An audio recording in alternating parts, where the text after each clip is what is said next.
So today's wrenching will be a little bit on the lighter side of things. I'm going to get the wiper, windshield wiper fluid reservoir, pumper, sprayer, that system back up and running. And you have to take a look at this diagram just to kind of get your head around it. The actual pump mechanism is nothing more than vacuum, and it all happens right here at the jar. Now my jar was broken.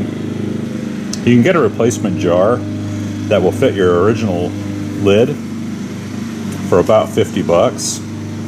It's also very small capacity. So, and I went through trying to find several jars that would fit, but it's a very odd size jar lid that is on the car originally.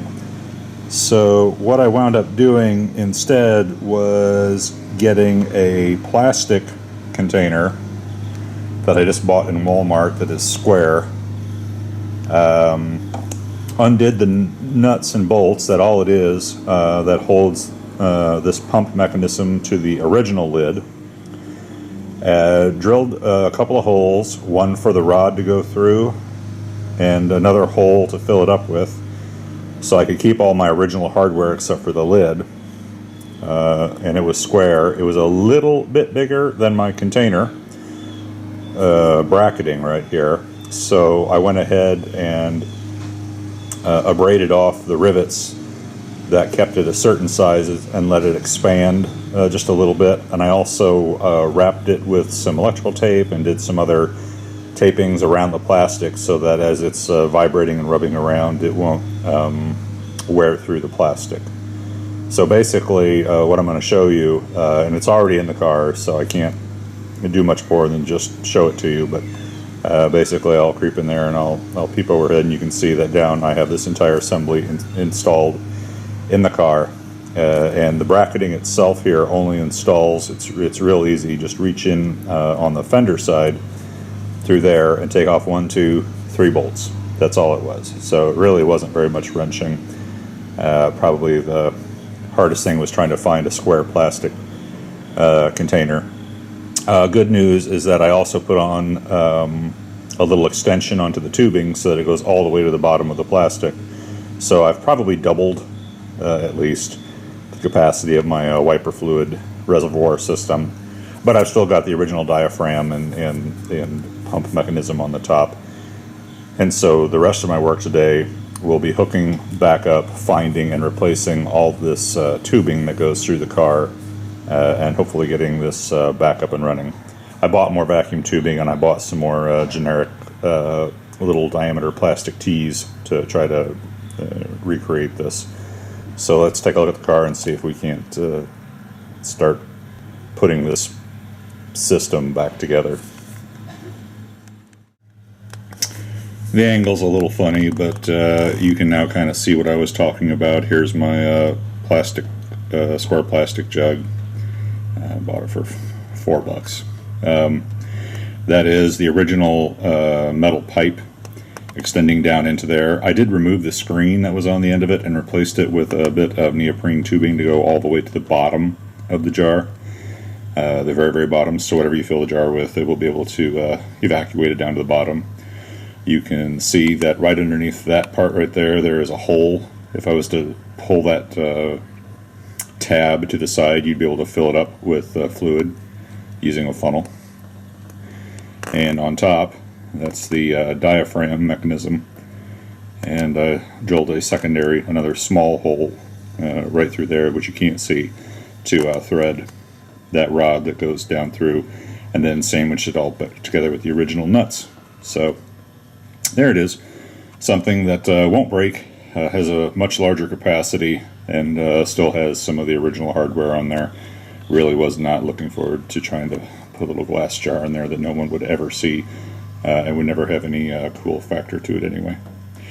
And if I pull back a little further, you can see right here is one manky, old, very brittle piece of original tubing that has gotten quite stiff. That is part of it. That is probably the part that goes into the dash interior. And I'm gonna have to come around.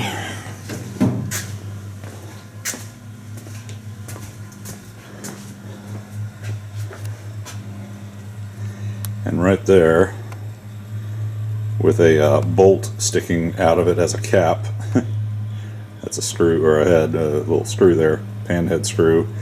That is the tee off there to gain vacuum to that little jar. So there'll be vacuum coming from there. I'll hook it up hose to the diaphragm of the jar, and then the departing hose will run fluid up to. Let's see if I can find it for you. Here we are. Here's my wipers. And I'm assuming that right there is a little bitty nozzle for shooting wiper fluid. And maybe it's even aimed in the right direction. We'll see. We'll see. But anyway, let's get to crawling around under the dash and replacing some hoses on the engine side too, and see if we can breathe life back into this system. Okay, so I've started with, if you look right there, you'll see, pardon me, this tubing right here actually comes off of your vacuum. And I thought it kind of went down in the interior of the engine bay down to the pump and jar mechanism.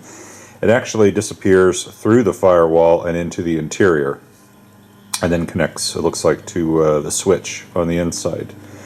And I'm looking here, and I hope I have the light where you can see it, because everything in here is just black on black on black. It's very difficult to see things, but right here is a chewed up, dead, frayed, disconnected tubing, and it disappears right along, goes under there, comes back up and goes into the firewall with its paired tubing. This is it. So I need to replace this tubing and then put it and get it connected right back up there. And then we'll see also what's going on in the interior. There was maybe at one point in time a better grommet right there, or passage in through the firewall. I don't know, but that looks very open. Should be pretty easy to get new tubing snaked all the way through there to the interior.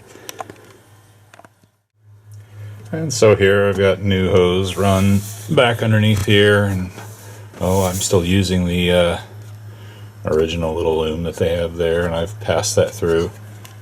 And here's the old tubing, which I'm kind of leaving in place for right now, just so I can tug on it and make sure I know what's what on the other side. Well, here I am under the dash in a cramped space. So what I'm pulling on right here, that's the actually the old tubing. It has a metal bridge going through there, through the firewall, connecting to the old dead tubing you saw on the engine side. And then right here, don't know if I'll be able to get onto it to show you, but there's a little high quality brass fitting that is connected to it, missing the other tubing completely on the other side, but I've got my through the firewall tubing positively identified, and I already have I have new tubing in my hand right here. There's no metal bridge in the firewall there on this tubing, but don't care about that. So I'm just going to go ahead and swap those pieces out, cut this to length, and hook it up to the brass tubing. So I was under the car kind of checking out where this old hose went to, and I was confused actually after I was done filming, because this was the end here that I pulled off of that T. Well, that T connection, at least according to the book, what I see here, that's for fluid. That's not for, anyway, the vacuum pipe that comes all the way off of the vacuum hose goes through the firewall and then should go through and connect to the switch on the interior of the car.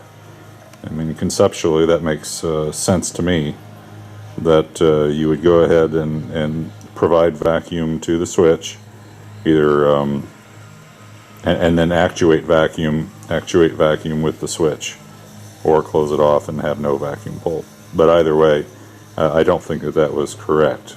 I have an open, I've been underneath the car and felt around, and there's definitely a hose missing off of the control switch there. So I'm going to go ahead and hook up my vacuum to that control switch, and then we'll move on from the control switch on through more tubing. Well, unfortunately, I will not be able to film this very easily for you. You just have to trust me that this guy right here is the hose that runs through the firewall as your vacuum source. And by shinning the other end of it through and just doing it kind of blindly, actually, well, not kind of, totally blindly, I was able to find the other T connection off of that switch right there. You can find it pretty easily if you find the other hose coming off of it that goes down, that goes that direction towards the fluid reservoir. The two T sections are literally like that close to each other. This one didn't have anything on it. It was missing the vacuum connection. So I got onto this side with the new hose. I started to kind of tug and play around on the other hose, and it's on there, kind of welded on there kind of tight. I may go ahead and just use that hose if it still it isn't leaking anywhere. Maybe cut the other end off and just tee some new hose onto it if I can find it.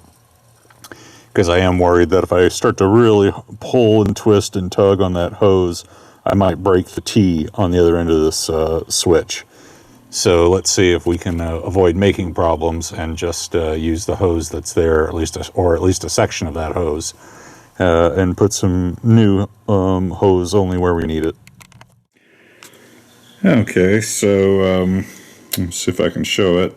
So that hose right there doesn't show up very good. I know, I'm sorry, but that one, the lighter color hose right there,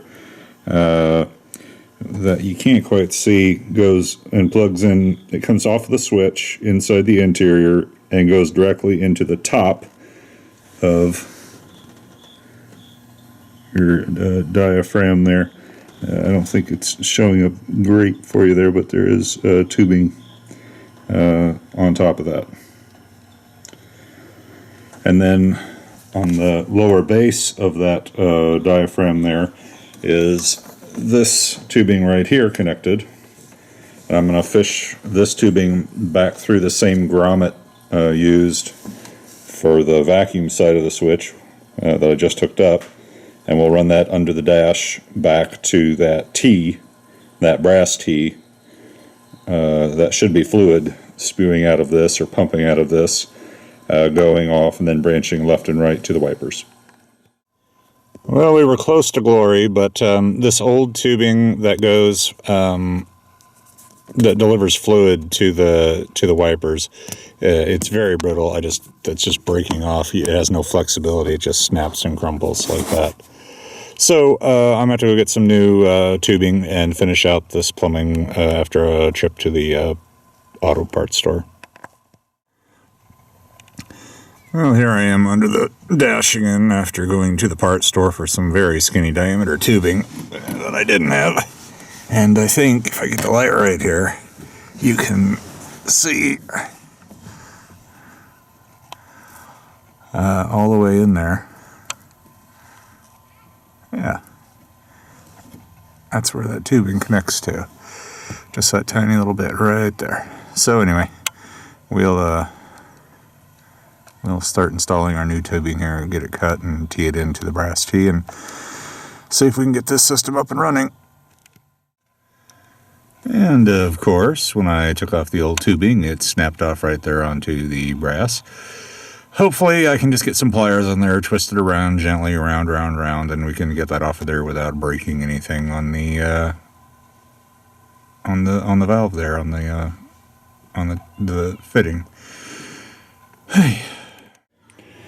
Okay, so I've got the tubing replaced under the dash, and now I've got my funnel getting ready to fill up my jug here.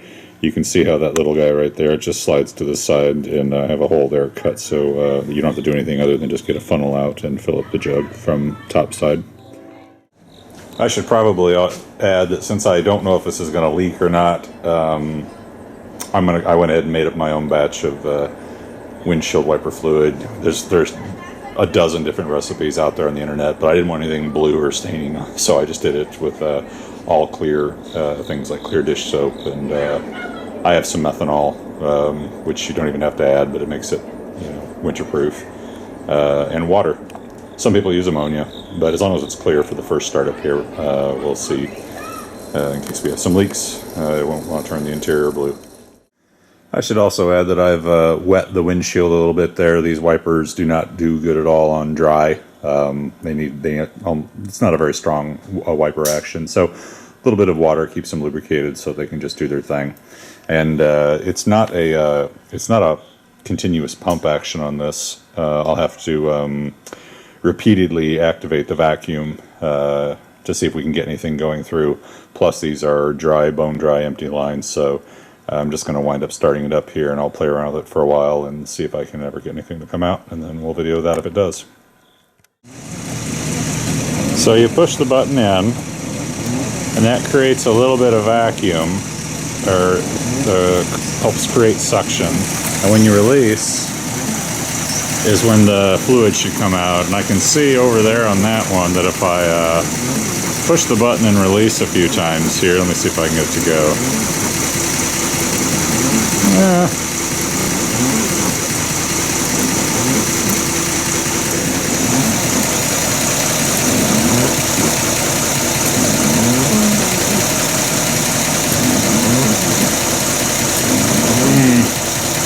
Nothing really happening with the wipers going. If I turn them off and start to kind of press and release, there I can get a little bit to go. I don't know if you can do both at the same time.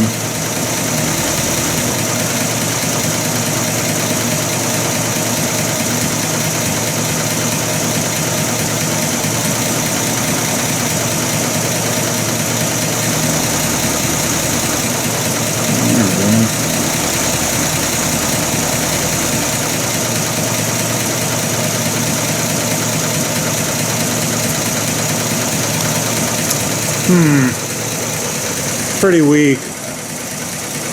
I can actually hear suction at the switch. When you push it in, you can hear your loss of vacuum. I can almost see a little bit of attempt, little blurbs to pull some fluid through.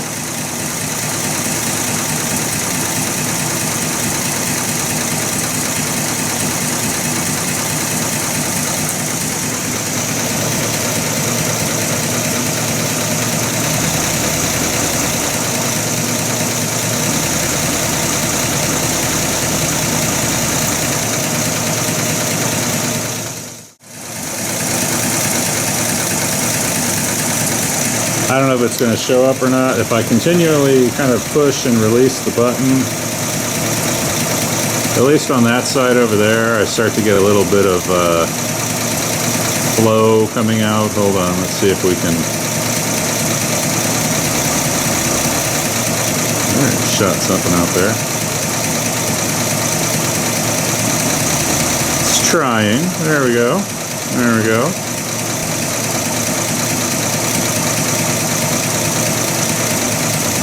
But I think that there's also too much air loss going on here in a few places, so we may not have full vacuum. I'm going to go ahead and replace the other hose and see if that doesn't improve things. Well, my little brass guy there, that's a little pipe that's supposed to be stuck on the other side. It actually broke off, or it was broke off in the thing. It's hard to tell, so I'm replacing it now with a new plastic tees, and I noticed that also these are very skinny diameter openings here. The new tubing I bought actually had a little bit of a leak around there. So we'll see if we can't improve that slightly by getting a little tighter fitting. Like this skinny diameter tubing really goes on very snug on this tee.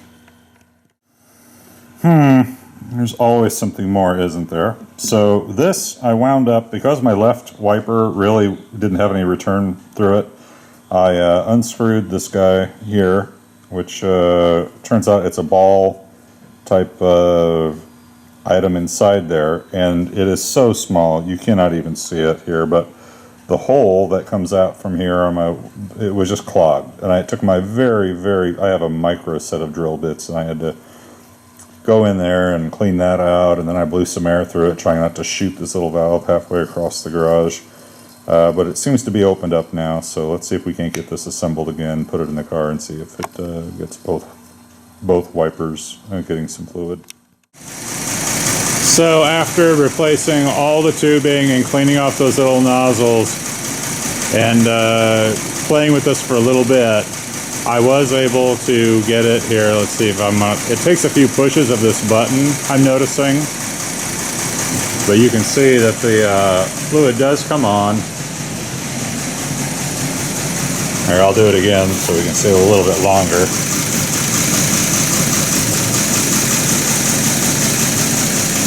There we go, coming out of both of them, actually shooting fairly high, and it turns off on its own. The system is kind of mediocre because I think that the actuation of this button is a little bit off. I don't know if I'm actually getting consistent suction out of the button. But anyway, it's kind of cute. We have it back. I have a flowing system. It turns off on its own. And there you go. That's a success. So good to know that in a pinch I might be able to shoot a little bit of fluid on the old windshield and clean some crud off. So, and it's super good to have stuff back on the car and installed instead of just sitting on my workbench looking at me. So that's a win, and we didn't break anything else, it doesn't seem like, in the process. So that's a wrap.